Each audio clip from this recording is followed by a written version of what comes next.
হয়, নিশ্চয়কৈ যিটো ঘটনা ঘটি গ'ল মানসজ্যোতি চেতিয়াৰ লগত বিলাসিত অসম শিমলুগুৰি আঞ্চলিক সমিতিৰ সভাপতি যিজন ব্যক্তিয়ে বিগত জুলাই 19 তাৰিখৰ পৰা ধাৰাবাহিকভাৱে বানাক্ৰান্ত ৰাইজৰ কাষত আছিলে, যিজন ব্যক্তিয়ে দিন ৰাত একাকাৰ কৰি নিজৰ ঘৰখনলৈ কেতিয়াবা যাবলৈ পাহৰিছিলে। নাজিয়া, হলাংকাথনি, খনিকৰ গাঁও বা পৰ্যায় বস্তি, চন্তক বিহুবৰ সেই আশে পাশে যিসকল ব্যক্তি খুব বেয়াকৈ বিভীষিকাত বিধ্বস্ত হৈছিলে, সেইসকল ব্যক্তিৰ কাষত দিনে ৰাতিয়ে কাম কৰিছিলে। বহু কেইজন ব্যক্তিৰ মানৱদৰ্দী ব্যক্তিৰ লগত তেখেতে কাম চলাইছিলে, আমি ইতিমধ্যে দেখিবলৈ পাইছিলোঁ। আৰু ময়ো বহুবাৰ লগ পাইছিলোঁ কাম কৰাৰ মাজতে। MJ চেতিয়াক কি কাৰণে হত্যা কৰা হ'ল? প্ৰথমতে যিদিনাখনি দেওবাৰ দিনাখনি হোৱা ঘটনাটোত সকলোৱে ভাবিলে যে ই এটা দুৰ্ঘটনা, কিন্তু সেই দুৰ্ঘটনা দুদিনৰ আগত আতাউৰ ৰহমান বুলি কোৱা এজন ব্যক্তিয়ে, তাৰে এজন চন্তকৰ এজন ব্যক্তিয়ে যেতিয়া বানৰ বিভীষিকাত ঘৰটো তেখেতৰ উটি গুচি গ'ল, তেখেতে আহি এটা তেল ডিপুত অস্থায়ীভাৱে তেখেতে বসবাস কৰি আছিলেহি।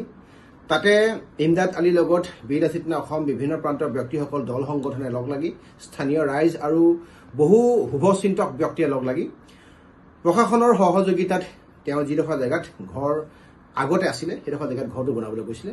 দেখিলে যে তাত কোনোবা ব্যক্তিয়ে অবৈধভাৱে বেদখল কৰি ঘৰ সাজি পেলাই তাত বসবাস কৰি আছে, আৰু সেইসকল সন্দেহযুক্ত ব্যক্তিৰ বিষয়ে ইতিমধ্যে বিলাসিত অসমৰ মজিয়াৰ পৰা কেন্দ্ৰীয় সমিতি আমাৰ প্ৰশাসনিক সচিব শৃংখল চলিহাই ব্যক্ত কৰিছে তেওঁলোকৰ নাম।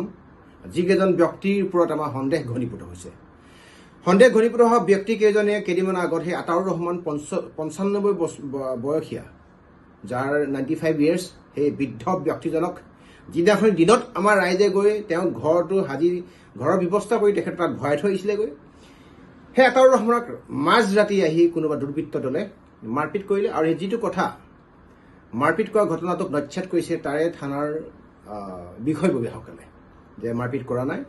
আৰু এই ঘটনাবিলাক যিবিলাক ঘটনা পৰিঘটনা ঘটি আছে, দুদিনৰ আগত MJ চেতিয়াৰ দেওবাৰে ঘটনাটো সংঘটিত হৈছে, যিটো প্ৰথমতে দুৰ্ঘটনা বুলি আপোনাৰ ৰূপ দিয়া হৈছিলে। সেই ঘটনাটো ঘটা কেইদিনমান আগত হোৱা ঘটনাটো এই আতাউৰ ৰহমানক মাৰপিট কৰা দুৰ্বৃত্তক কিন্তু চন্তক থানাই বা অসম পুলিচ প্ৰশাসনৰ সেই উক্ত এৰিয়াৰ বিষয়াসকলে কৰায়ত্ব বা গ্ৰেপ্তাৰ কৰিবলৈ সক্ষম নহ'ল। এই কথাটো মই পিছলৈ আহিছোঁ।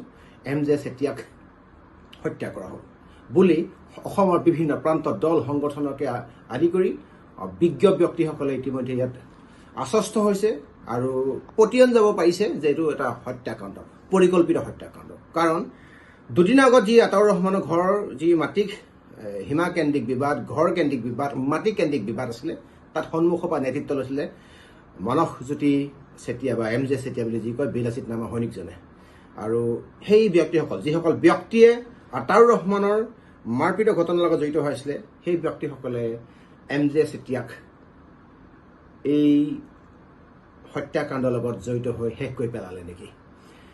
প্ৰথমতে পৰিকল্পিত এটা দেখাব বিচাৰিছিলে যে দুৰ্ঘটনা, এই দুৰ্ঘটনাটোক আমি ইতিমধ্যে গম পালোঁ যে পৰিকল্পিত হত্যাকাণ্ড এটা কাণ্ড হ'ব যে এটা স্পীড ব্ৰেকাৰ পাৰ হোৱাৰ পিছত যদি কিবা কাৰণে এক্সিডেণ্ট হয়, মানুহজন নিয়ে বাই স্পীড ব্ৰেকাৰ বা বাইকখনৰ কাষতে থাকিব। তেখেত এখন আপোনাৰ সৰু বাইক এখন, যিখন বাইকৰ স্পীড খুব বেছি নাছিলে। মই এটা CCTV কেমেৰা আপোনাৰ ভিডিঅ' ফুটেজ দেখাব বিচাৰিছোঁ। এইটো চাওক, এইটো CCTV কেমেৰা ফুটেজ। এখন বাইক গৈছে, বাইকখনৰ পাছে পাছে এই আহি থকা এই ল'ৰাজনে হ'ল মূৰত গামোচা মাৰি, এজনে MJ চেতিয়া। এখন বাইকৰ স্পীডটো কেতিয়াও কোনো কাৰণত 25-30 ওপৰত হ'ব নোৱাৰে। গতিকে এই কম স্পীডত অহা বাইকখনে যদি কিবা কাৰণত স্পীড ব্ৰেকাৰ পৰা পৰিছে, তেতিয়াহ'লে তেখেতে 2-3 ফুট দূৰত থাকিব, কিন্তু তেখেতৰ বডিটো আৰু বাইকখনৰ মাজত ডিষ্টেঞ্চ মিনিমাম 40-45 ফুটৰ ওপৰত। আৰু ইমান বেছিকৈ মাল্টিপল ফ্ৰেকচাৰ হৈছে, স্কালত ভাঙিছে ৰাইট হেণ্ড ছাইডে, আৰু ইমান বেছিকৈ তেখেতৰ ইনজিয়ৰ্ড হৈছে যে তেখেতৰ ওপৰত যেন কিবা JCB ডাম্পাৰ যেন উঠি গৈছে। গতিকে ঘটনাটোক এই এক্সিডেণ্ট বুলি দেখাবলৈ যোৱা হৈছে, কিন্তু ইয়াৰ অন্তৰত লুকাই আছে হত্যাকাণ্ডৰ নিচিনা এক নিৰীহ ব্যক্তিৰ ওপৰত কৰা অত্যাচাৰ ঘটনা, লোমহৰ্ষক। গতিকে এটাই কথা আমি ক'ব বিচাৰিছোঁ, মাননীয় অসম চৰকাৰক আমি ধন্যবাদ জ্ঞাপন কৰিব বিচাৰিম। অসম পুলিচৰ এই হাই লেভেলৰ যিটো টিম, হাই লেভেল ইনভেষ্টিগেশ্যন যিটো চলাইছে, আৰু দণ্ডাধীশ পৰ্যায়ত যি তদন্ত চলি আছে, আমি ধন্যবাদ জ্ঞাপন কৰিব বিচাৰিম বিলাসিত অসমৰ মজিয়াৰ তৰফৰ পৰা কেন্দ্ৰীয় সমিতি মই বিষয়ববীয়া হিচাপে। অসম চৰকাৰ আৰু অসম পুলিচ প্ৰশাসনে যি কৰিছে আমি তাত সন্তোষ, আমি তাত সঁচাকৈ সুখী। কিন্তু আমি বিচাৰিছোঁ যি 10জন ব্যক্তিৰ কথা ইতিমধ্যে শৃংখলে মেনশ্যন কৰিছে, ৰাইজৰ মুখে মুখে ওলাইছে, সেইকেইজন ব্যক্তিক কম সময়ৰ ভিতৰত গ্ৰেপ্তাৰ কৰক আৰু ৰাতি ফুৰাবলৈ লৈ গুচি যাওক। এইখন চৰকাৰৰ এটা আমি অভ্যাস ভাল পাওঁ, এক্সট্ৰা জুডিচিয়েল কিলিং বুলি কোনোবাই ক'ব বিচাৰে, কি বুলি ক'ব বিচাৰে মই নাজানিম, কিন্তু এই ব্যক্তিসকলক এনকাউণ্টাৰ কৰাটো প্ৰয়োজন আছে। এটা কাৰণে এনকাউণ্টাৰ কৰাটো প্ৰয়োজন আছে যে মেমজে চেতিয়া নিচিনা এজন জাতিৰ কাৰণে কাম কৰা মানুহ, অসমৰ কাৰণে কাম কৰা মানুহ আমাৰ প্ৰয়োজন আছিলে, যাৰ বয়স 33-34 বছৰ বয়সত, যাৰ 5 বছৰ আগত ককাই ঢুকাই গৈছে, য'ত দুৰ্ভগীয়া মাতৃ আৰু এজন মাজু ককাইক আছে আৰু ফেমিলিটো বহুত কষ্টত আছে। অসমৰ মাননীয় মুখ্যমন্ত্ৰী মহোদয় আপোনাক হাতযোৰ কৰি পেলাই মই অনুৰোধ কৰিব বিচাৰিছোঁ, তাৰে স্থানীয় বিধায়ক ময়ূৰ বৰগোহাঁই ডাঙৰীয়াক, তাৰে মন্ত্ৰী বিমল বৰা ডাঙৰীয়াক আপোনালোকে এটা এনেকুৱা এটা সিদ্ধান্ত লওক, যিটো সিদ্ধান্তৰ কাৰণে সেই ঘৰখনে যাতে আৰ্থিকভাৱে যাতে অসুবিধাত ভুগিবলগীয়া নহয়। এমজে চেতিয়াই বহুত ফিনেন্সিয়েলি বেয়া কণ্ডিশ্যনত আছিলে, যাৰ তাৰ পৰা শেহতীয়াভাৱে ধাৰ ধুই কৰি পিনে চলি আছিলে, কাৰণ দিনৰ দিনটো ৰাইজৰ কাম কৰে, জাতিৰ কাম কৰে, হাতত টকা পইচা নাথাকে। শেহতীয়াকৈ গম পালোঁ সেইটো ফাইনেলি যে সি হয় সঁচাকৈ টকা পইচাৰ অভাৱত সি ঘূৰি ফুৰিছিলে।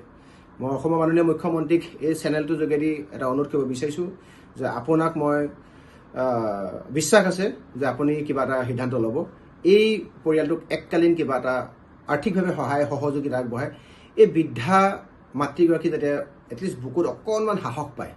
এমজেকটো কেতিয়াও কোনো কাৰণত ঘূৰাই নাপায়, 5 বছৰ আগত ঢুকাই যোৱা ককায়েকক কেতিয়াও কোনো কাৰণত ঘূৰাই নাপায়, যাতে মাননীয় মুখ্যমন্ত্ৰী মহোদয়ে কিবা এটা ভাবে আৰু এইকেইজন ব্যক্তিক সোনকালে এনকাউণ্টাৰ কৰি সোনকালে তেখেতক এই পৃথিৱীৰ পৰা নাইকিয়া কৰি যাতে সেইখিনি ব্যক্তিয়ে বুকুত যাতে সাহস দিয়ে যে এইখন চৰকাৰে এনেকুৱা ধৰণৰ অপৰাধীক কেতিয়াও কোনো কাৰণত স্থান নিদিয়ে, সি লাগিলে যোনেই নহ'লে। ধন্যবাদ।